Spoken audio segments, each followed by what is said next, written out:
Hi, so today I want to talk about what are closing costs and how do they work in a real estate transactions. Well, closing costs are very important when it comes to the sale of a house. It's talking about the money that you have to bring to the table to close on a house or the money that you get back when you successfully sell your home. We're going to talk about three different topics. One is what are seller closing costs, what are buyer closing costs, and how to be prepared to know you have the proper amount of money in place when you are looking to buy or sell. Okay, so point number one, seller costs.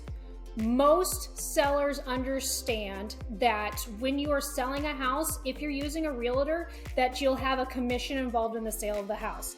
But you may not be aware of some of the other fees associated that you need to budget for. When I usually meet with a seller, I like to kind of go over all the costs and everything that's associated with that.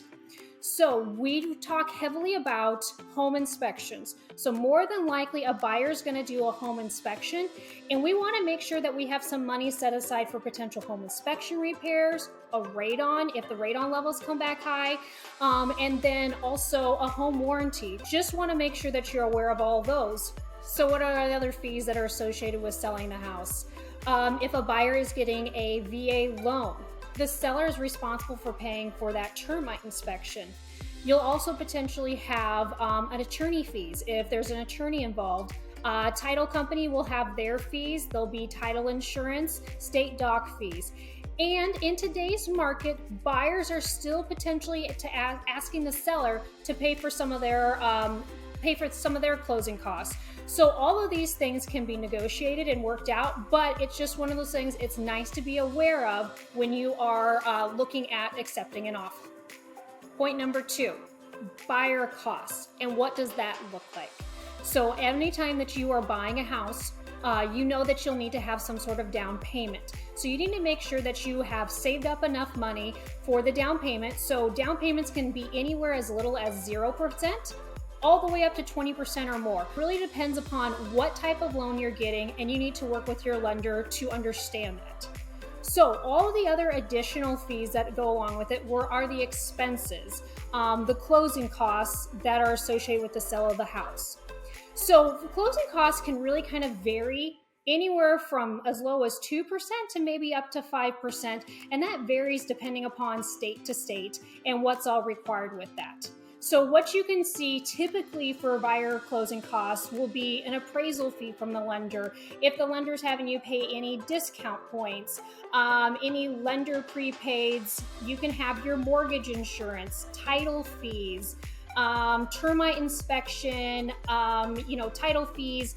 All of those fall into closing costs. And then also tied to that, for money that you need to bring to the table, are your prepaids. So your prepaids are starting up your escrows. So the lender is going to require that you have a certain amount of months saved up in escrows for your taxes and insurance. All of these things added together come up to what your final closing cost is.